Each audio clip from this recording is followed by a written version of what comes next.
In a world where we often walk past extraordinary people without knowing their stories, sometimes fate creates moments that stop us in our tracks. What happens when decades of hidden sacrifice meet unexpected recognition? When a mother's quiet strength catches the eye of someone who understands the true cost of service. This is the story of how a simple tattoo became a bridge between two worlds of sacrifice, and how one moment of recognition changed everything for a family who had given more than most could imagine. It's about the mothers who serve silently behind the heroes we celebrate, and the day when that service finally received the honor it deserved. Margaret Shin had been preparing for this day for months, but nothing could have prepared her for the overwhelming emotion that hit her as she walked through the gates of the Naval Academy. The crisp spring morning carried the sound of marching cadets and distant commands echoing across the pristine grounds.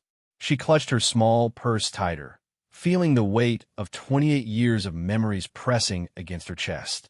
Her son David was graduating today, not just from any school, but from one of the most prestigious military academies in the world.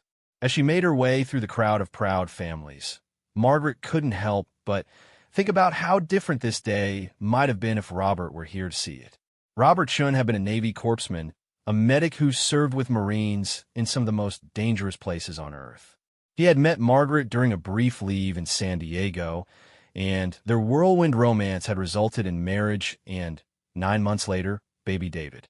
But Robert's service came first, and he was deployed again when David was just 6 months old. Margaret remembered those early years with a mixture of pride and pain. She was essentially a single mother, raising David while Robert served tour after tour overseas. The phone calls were sporadic, the letters few and far between.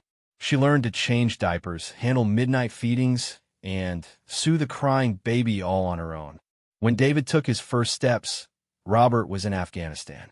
When he spoke his first word, Robert was treating wounded Marines in a field hospital. The other military wives in their base housing community became Margaret's lifeline.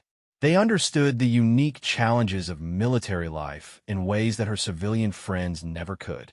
They babysat for each other during emergencies, shared meals when money was tight, and provided shoulders to cry on during the long, lonely nights when the news showed footage from whatever conflict zone their husbands were deployed to.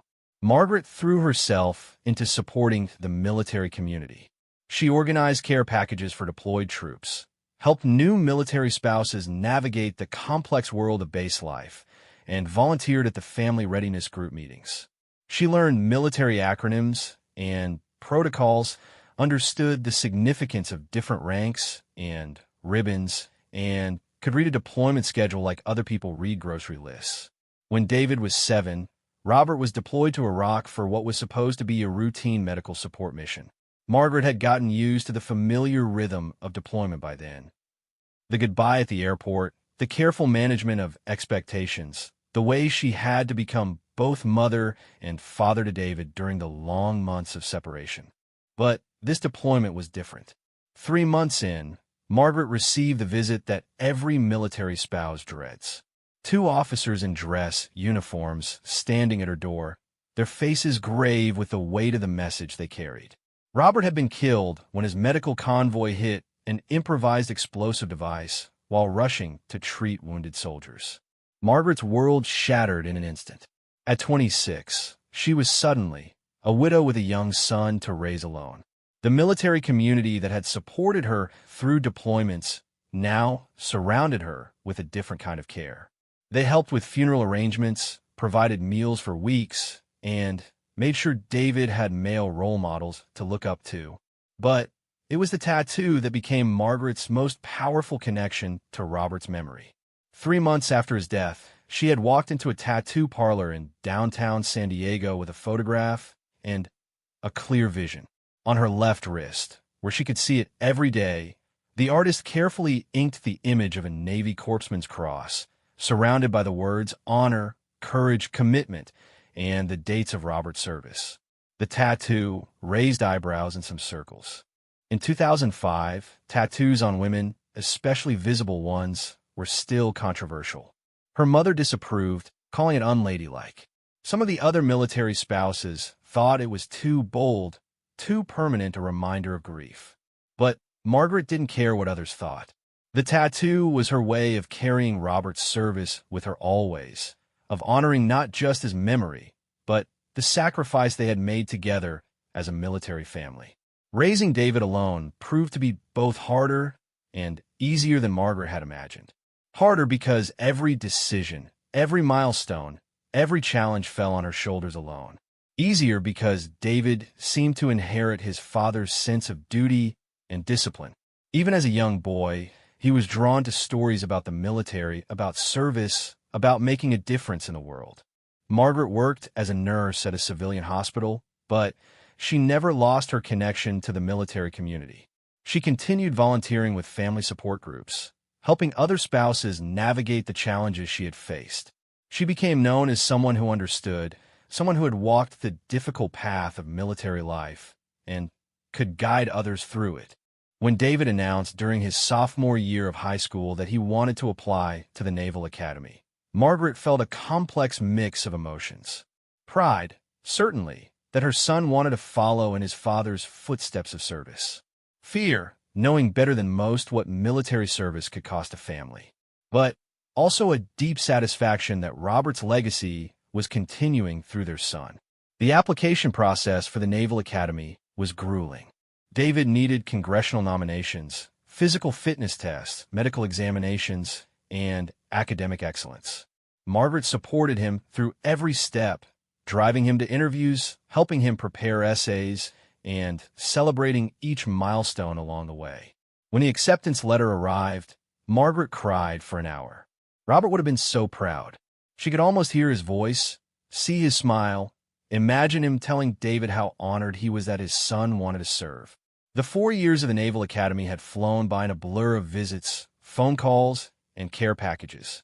Margaret had watched David transform from an eager 18-year-old into a confident, capable young officer. She had attended Parents' Weekend every year, met his friends, and marveled at the young men and women who were preparing to lead the next generation of military service members. Now, walking across the Academy grounds on graduation day, Margaret felt the weight of the journey.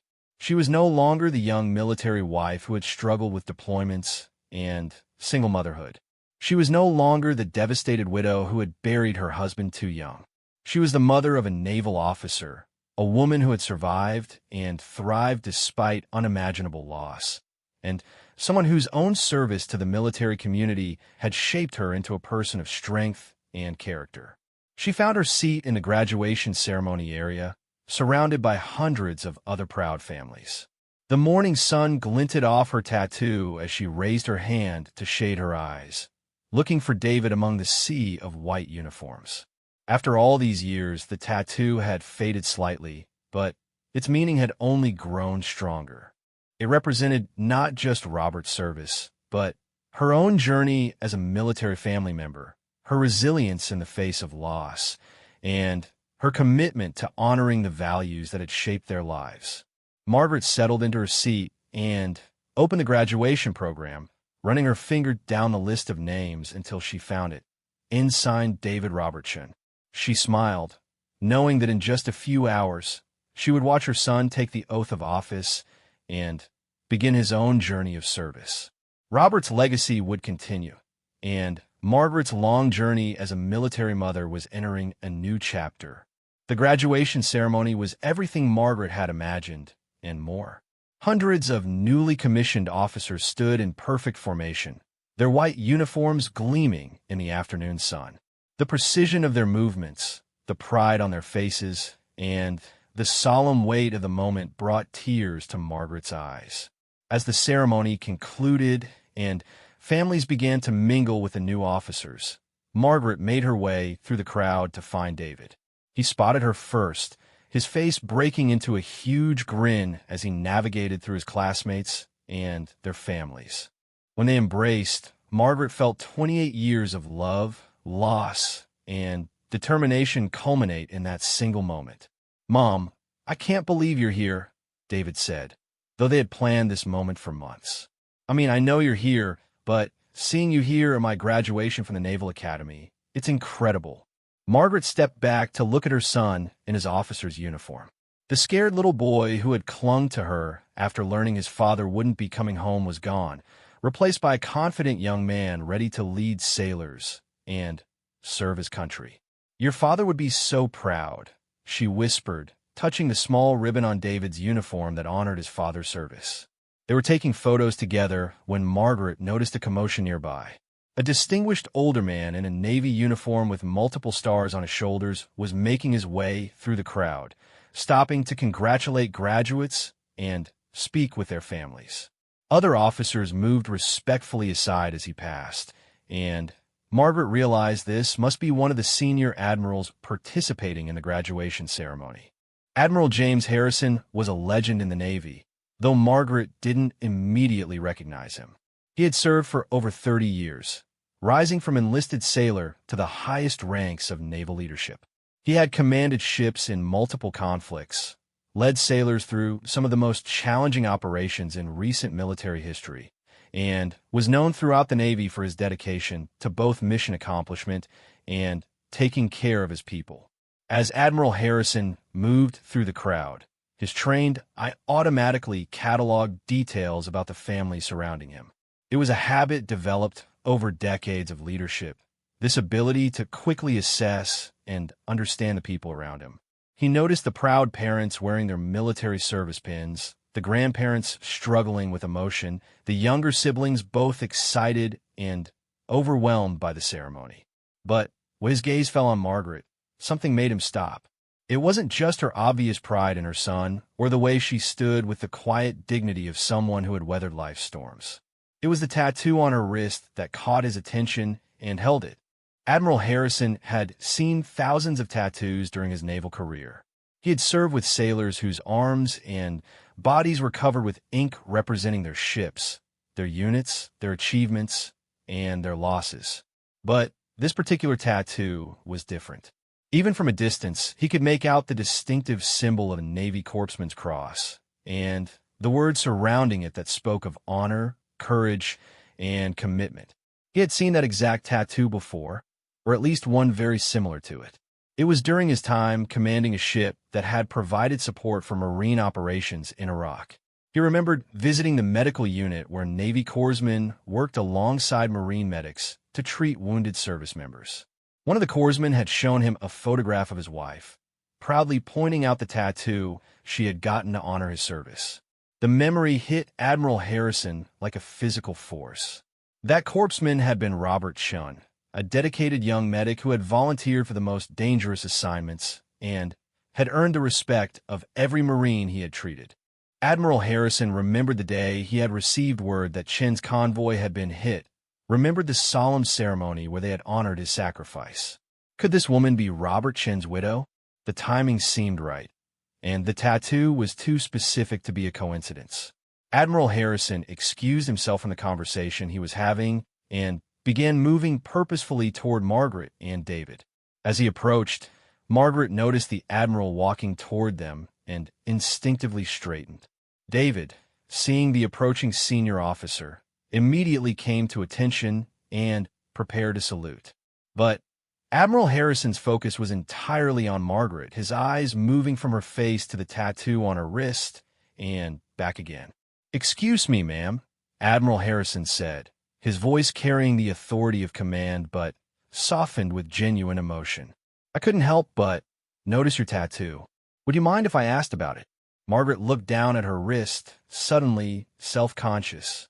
Over the years, she had received many comments about the tattoo, ranging from admiration to criticism. She had learned to gauge people's reactions quickly and respond accordingly. But there was something in the Admiral's eyes that suggested this wasn't casual curiosity. "It's in honor of my late husband," Margaret said carefully. "He was a Navy corpsman." Admiral Harrison nodded slowly, his suspicion confirmed. "What was his name, if you don't mind my asking?" "Robert Chun," Margaret replied, watching as the Admiral's face changed completely. For a moment, Admiral Harrison was silent, his mind traveling back to Iraq, to a young corpsman who had risked his own life repeatedly to save others. He He remembered Robert's dedication, his skill under pressure, and the devastating loss the unit had felt when he was killed. "Ma'am," Admiral Harrison said, his voice thick with emotion, "I knew your husband. I was commanding the ship that supported his unit in Iraq." Hospital Corpsman Second Class Robert Chun was one of the finest sailors I ever had the privilege to serve with. Margaret felt the world shift around her. After all these years, after all the speeches about Robert's service and the official condolences, here was someone who had actually known him, who had worked alongside him in those final months of his life. David stood frozen beside his mother, suddenly understanding that he was witnessing something extraordinary. His father had always been a somewhat abstract figure to him, known through stories and photographs and his mother's memories. But here was a senior naval officer who had actually served with his father. "He saved a lot of lives," Admiral Harrison continued. "I remember the reports that came back about his actions under fire, the way he would run toward danger to help wounded Marines. He was exactly the kind of sailor that makes me proud to wear this uniform." Margaret's eyes filled with tears. She had received official letters after Robert's death, formal notifications of his awards, and commendations. But this was different. This was personal testimony from someone who had been there, who had seen Robert's service firsthand. "I want you to know," Admiral Harrison said, addressing both Margaret and David, "that your husband's sacrifice mattered. The lives he saved went on to serve with distinction. Some of them are leaders in the military today because of what your husband did for them." He turned to David. "And you, young man, are following in remarkable footsteps.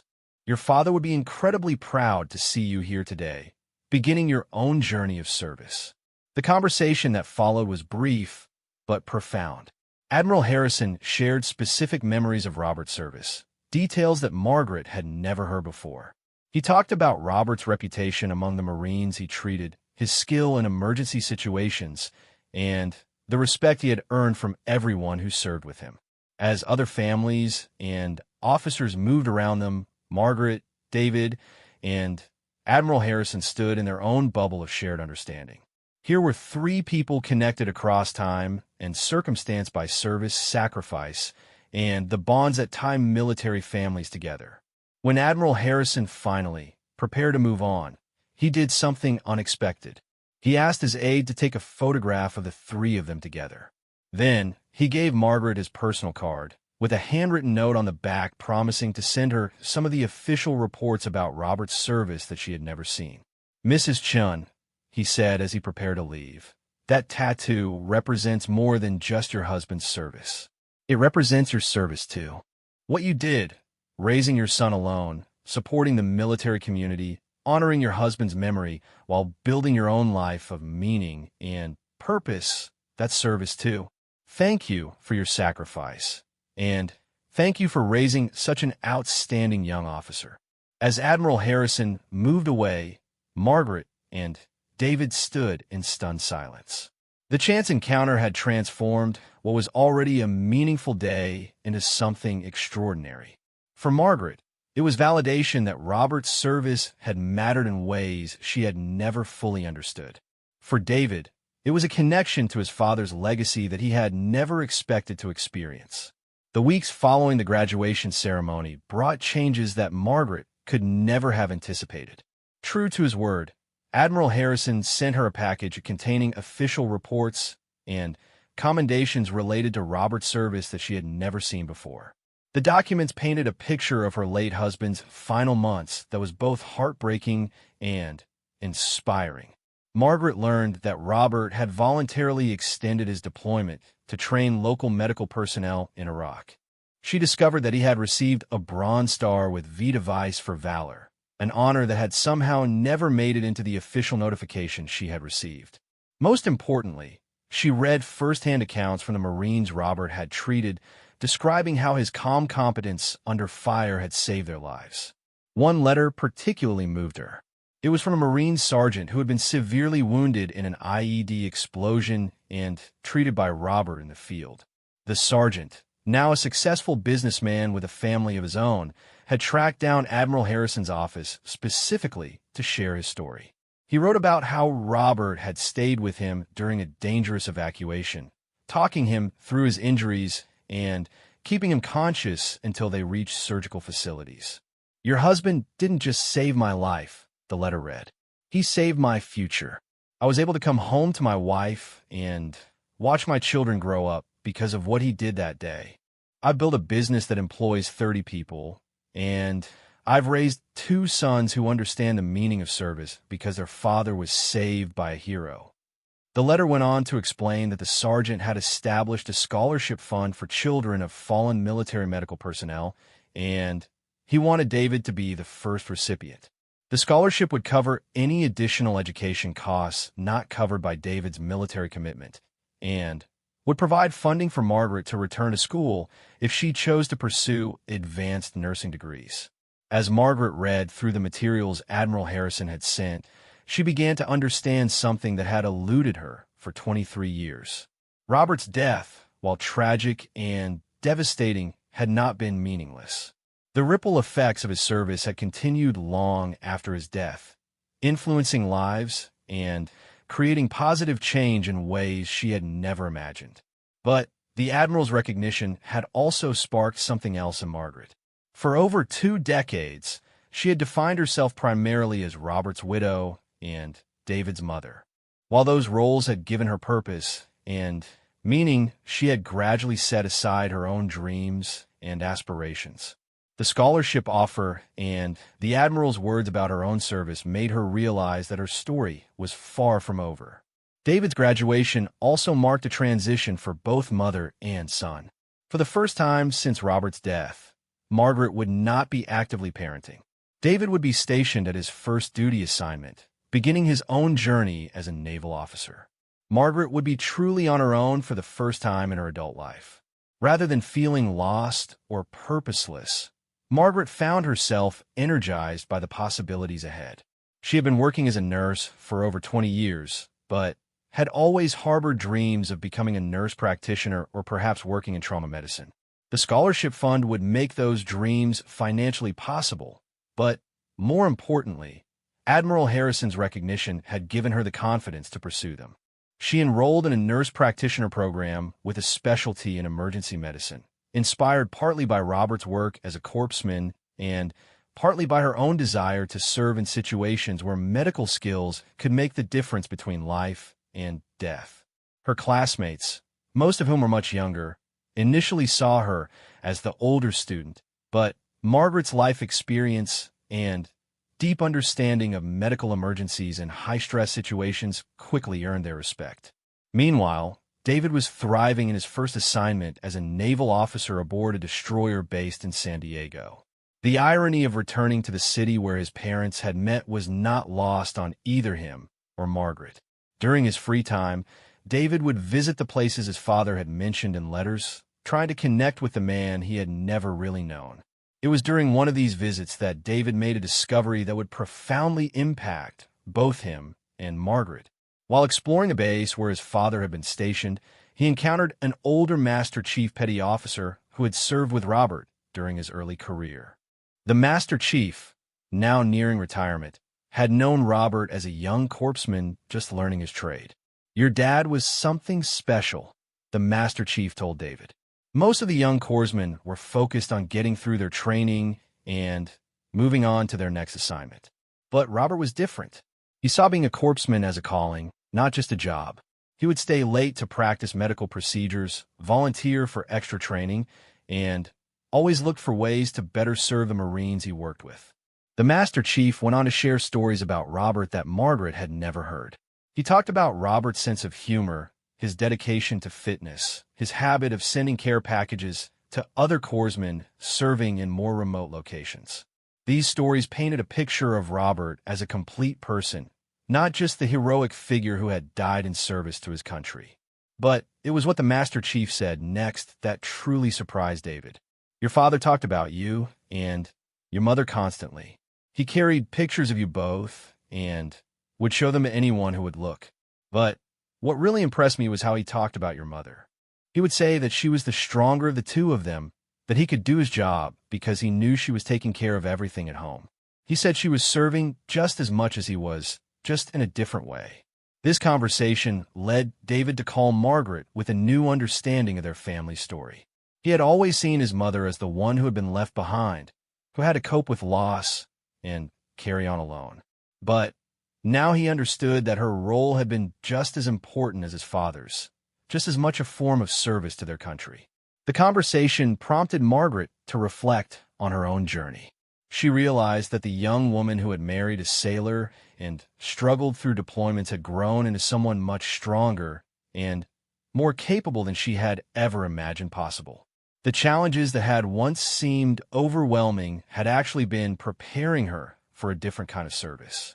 As Margaret progressed through her nurse practitioner program, she began focusing her research on trauma medicine and emergency response, particularly in military and disaster settings. Her professors, recognizing her unique background and perspective, encouraged her to consider specializing in areas where her experience as a military spouse and single mother would be valuable. This led to an opportunity that seemed almost too perfect to be real. A nonprofit organization that provided medical support in disaster zones and conflict areas was looking for experienced medical professionals who understood the challenges of serving in dangerous environments. The organization specifically valued candidates who had personal experience with military service and understood the stresses that medical personnel face when working under extreme conditions. Margaret applied for a position with the organization, knowing that acceptance would mean following a path that would take her around the world to places where medical skills could save lives in emergency situations. It was work that would honor both Robert's memory and her own desire to serve, while utilizing all the skills and resilience she had developed over the decades since his death. The interview process was rigorous, involving not just evaluation of her medical skills, but also psychological assessment to determine her fitness for high-stress emergency medical work. Margaret's interviewers were impressed not just by her clinical competence, but by her emotional stability and her deep understanding of service and sacrifice. When she received the acceptance letter, Margaret felt a complex mix of emotions. Excitement about the opportunity to serve in a new way, pride that her skills and experience were valued, and a sense that she was finally stepping fully into her own identity rather than being defined solely by her relationships to others. She called David to share the news, and his response surprised her. Rather than expressing concern about the dangers of her new work or sadness about her potential absence, he told her he was proud that she was choosing to serve. "Dad would love knowing that you're carrying on the mission of helping people in dangerous situations," he said. "And I love knowing that my mother is brave enough to make a difference in the world." As Margaret prepared for her first assignment with the disaster relief organization, she looked back on the journey that had brought her to this point. From a young military wife who had struggled with loneliness and single parenting, to the widow who had rebuilt her life around honoring her husband's memory, to the mother who had raised a son to serve his country, to the woman who was now ready to serve in her own right. The tattoo on her wrist had faded somewhat over the years, but its meaning had evolved and deepened. It still honored Robert's service and sacrifice, but now it also represented her own journey of service, resilience, and growth. It was a symbol of how love and loss could be transformed into purpose and meaning. On the day before she left for her first assignment, Margaret visited Robert's grave for the first time in several years. She sat beside the headstone and told him about David's graduation, about Admiral Harrison's recognition, about the scholarship and the career change, and all the ways their family's story had continued to unfold. "I think you'd be proud of how things turned out," she said quietly. "David is everything you would have wanted him to be, and I'm finally becoming everything I was meant to be. Your service didn't end when you died. It just took on new forms through the people who loved you." As she stood to leave, Margaret felt a sense of completion and beginning simultaneously. The young woman who had defined herself through her relationships to others had grown into someone with her own mission and purpose. Robert's legacy would continue through David's service and through her own work helping others in crisis situations around the world. The tattoo that had once attracted criticism and questions had led to a chance encounter that changed everything. Admiral Harrison's recognition had not just honored the past, but had opened doors to a future that Margaret had never imagined possible. Sometimes the most important moments in life come not from grand plans or dramatic events, but from simple human connections and the willingness to see and acknowledge the service and sacrifice of others. Margaret Shun was no longer just the widow of a fallen corpsman or the mother of a naval officer. She was a woman with her own calling, ready to serve in her own way, carrying forward the values of honor, courage, and commitment that had shaped her family's story from the beginning. The tattoo on her wrist would accompany her to some of the most challenging places on Earth, where her medical skills and deep understanding of service would help save lives and provide comfort to those facing their darkest moments. In the end, Robert's sacrifice had created not just one legacy, but multiple legacies that would continue to impact lives for generations to come. His son would serve with honor, his wife would serve with compassion, and the ripple effects of their family's dedication to service would continue to spread in ways they could never fully know or measure.